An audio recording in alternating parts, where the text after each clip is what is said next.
Namaste, yogis. Welcome to your Monday mini practice. I'm Carter, and today we're going to address tight lower backs. So let's get to our mat.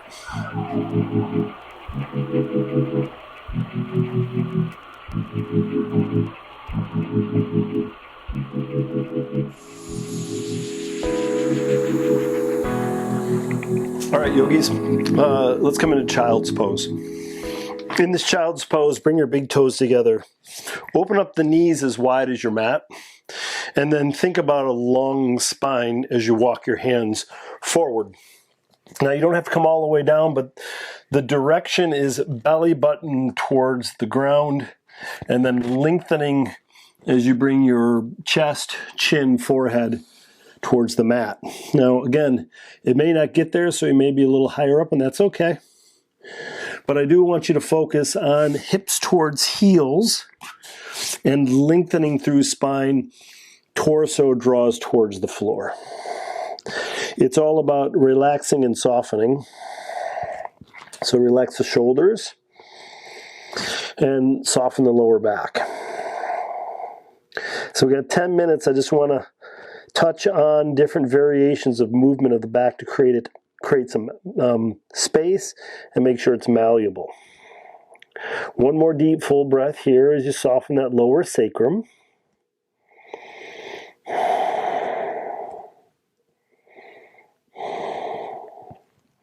And then gently bring yourself up into table. So hands come under shoulders, knees under hips. We're going to move into cat-cow, but I want you to bring your awareness to going into a very strong cat-cow. And how we're going to do that is we're going to start by dropping the belly towards the floor, scooping the tailbone up, and then drawing your heart forward and up as we lift the heart, chin, and chest. So the arms are working back towards the legs, like you're trying to close the gap here.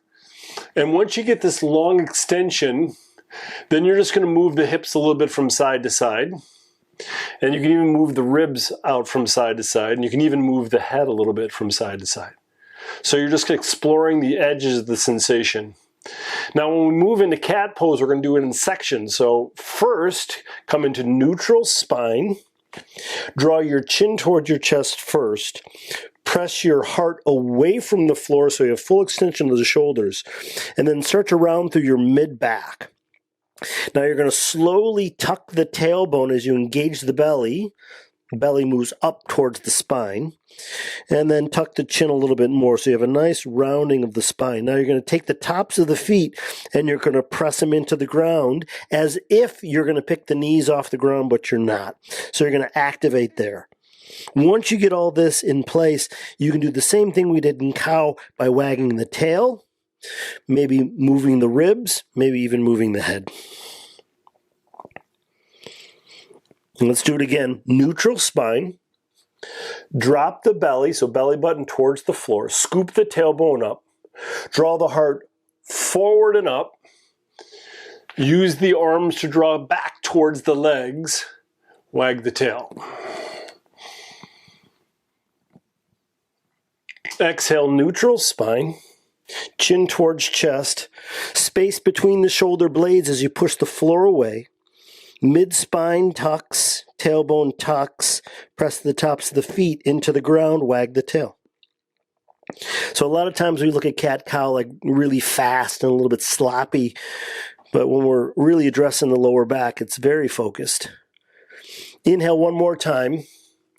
Belly drops, tailbone scoops up, pull the heart forward, lengthen, wag. And you can do this as many times as you like throughout your day. Exhale, neutral spine, tuck the chin, upper back, pushes. Belly button draws in towards the spine. Feet press down, wag the tail. Nice, neutral spine. Spread your fingertips wide. Look at your index fingers. Rotate them so they're straight forward. Creases of your wrist parallel to the front of your mat. Roll over your toes, lift your knees, but I want you to move belly towards thighs so you have full extension of the arms. Start to lift the hips until you feel subtlety in the hamstrings. So you may be in this down dog with bent knees, and I'm cool with that. But I want the belly button to come towards the thighs so the spine is long. We're dressing lower back here. And then we're just going to wag the tail as you bend right knee and bend left knee. So you're kind of getting into those edges of the lower back. And then you slowly invite the heels down as the knees get straighter. Shake the head. Hands are pushing down and forward. One more deep, full breath. And then bring your big toes together. You're just going to lift that left heel to the ceiling, step that left foot between the hands, and then you're going to walk your hands to the middle of your mat as you rotate both feet. So the outsides of the feet are parallel to the short ends of the mat. Tuck your chin here, so wide leg forward fold. Again, we're addressing that lower back, so belly's coming towards the thighs or between the legs as you tuck the chin. And then bend right knee, bend left knee, a little sway from side to side. Big inhale, slow exhale. One more breath.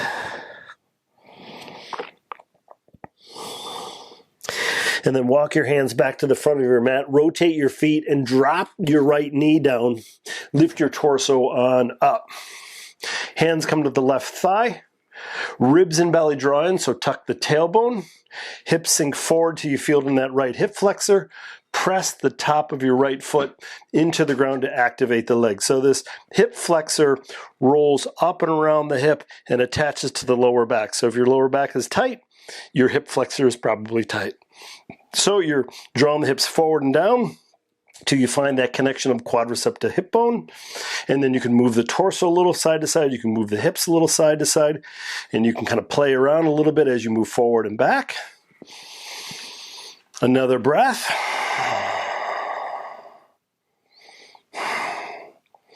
And then check out your left big toe. Take both hands down. Left knee steps back into table. Extend your right leg. And then take your right foot, step it between your hands. Let's come into the other side. So hand comes up to the right thigh. When you're in this pose, I want you to make sure that the knee that you're resting on doesn't hurt at all. So something soft underneath the knee. Could be rolling up the mat or taking a pillow.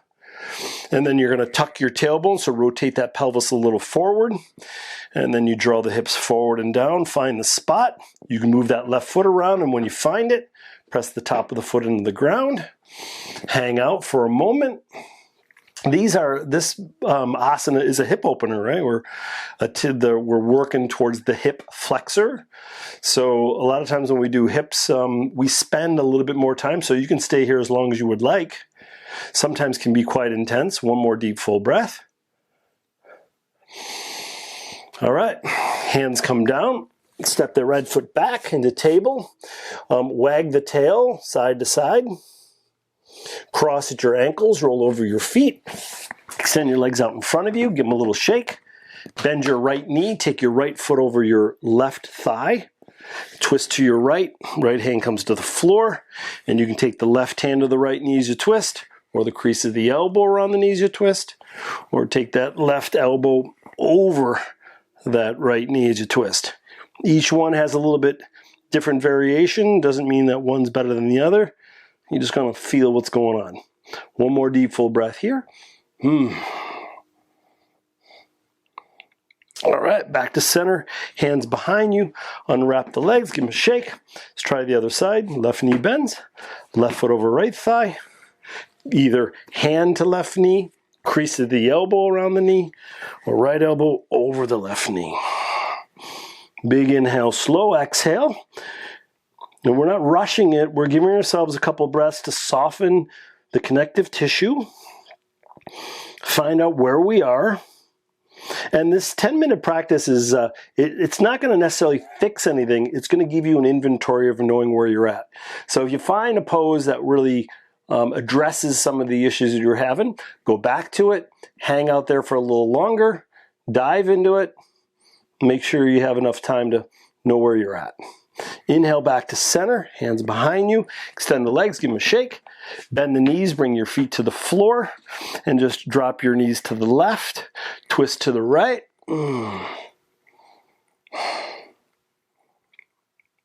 Knees back up to center, drop the knees to the right, twist to the left.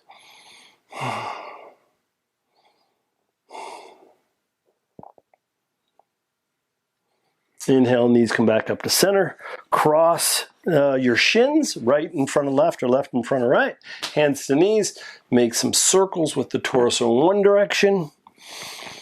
Could be small ones that are fast. Could be big ones that are slow. And then go the other direction. It's almost like you're playing with a hula hoop. Trying to really move the connection of the upper body to the pelvis. Nice, and then hands to knees, lengthen through torso. Take the left hand to the heart, right hand to the right hand on top of left hand. Big inhale, exhale at the mouth. Nice work. Namaste. Awesome job, yogis. If you like this practice, give me a thumbs up. If you have any questions or comments, leave it in the comments section below. If you want to expand this practice by 20 minutes, click here. If you want to expand it by 30, click here. Make sure you subscribe to my channel by clicking on my picture here. I'll see you soon. Take care of yourself. Peace.